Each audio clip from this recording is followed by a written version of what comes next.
భారీ అగ్ని ప్రమాదం రైతులను తీవ్ర ఆవేదనకు గురిచేసింది. నిర్మల్ జిల్లా కుబీర్ మండలం పరిధిలోని పార్జీకే గ్రామంలో కోసి ఆరబెట్టిన మొక్కజొన్న పంటకు ఒక్కసారిగా మంటలు అంటుకున్నాయి. దాదాపు 20 ఎకరాల విస్తీర్ణంలో ఉన్న మొక్కజొన్న పంట క్షణాల్లోనే మంటల్లో చిక్కుకొని పూర్తిగా దగ్ధమైంది. ఎండ తీవ్రతతో పాటు బలమైన ఈదురుగాలు మంటలు వేగంగా వ్యాపించడానికి కారణమయ్యాయి.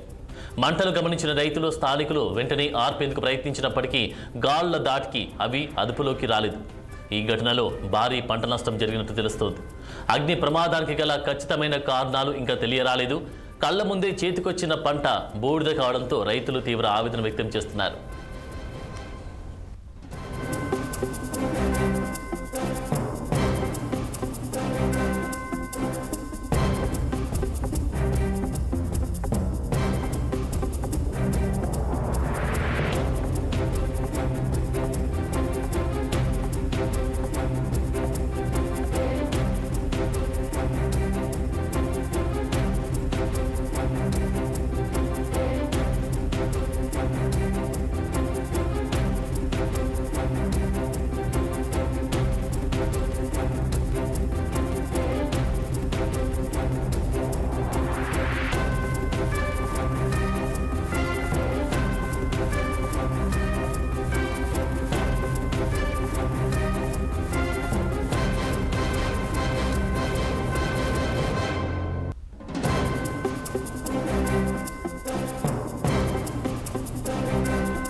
భారీ అగ్ని ప్రమాదం రైతులను తీవ్ర ఆవేదనకు గురిచేసింది.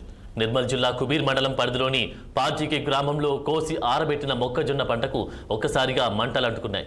దాదాపు 20 ఎకరాల విస్తీర్ణంలో ఉన్న మొక్కజొన్న పంట క్షణాల్లోనే మంటల్లో చిక్కుకొని పూర్తిగా దగ్ధమైంది. ఎండ తీవ్రతతో పాటు బలమైన ఈదురుగాలు మంటలను వేగంగా వ్యాపించడానికి కారణమయ్యాయి. మంటలు గమనించిన రైతులు, స్థానికులు వెంటనే ఆర్పేందుకు ప్రయత్నించినప్పటికీ గాలుల దాటికి అవి అదుపులోకి రాలేదు. ఈ ఘటనలో భారీ పంట నష్టం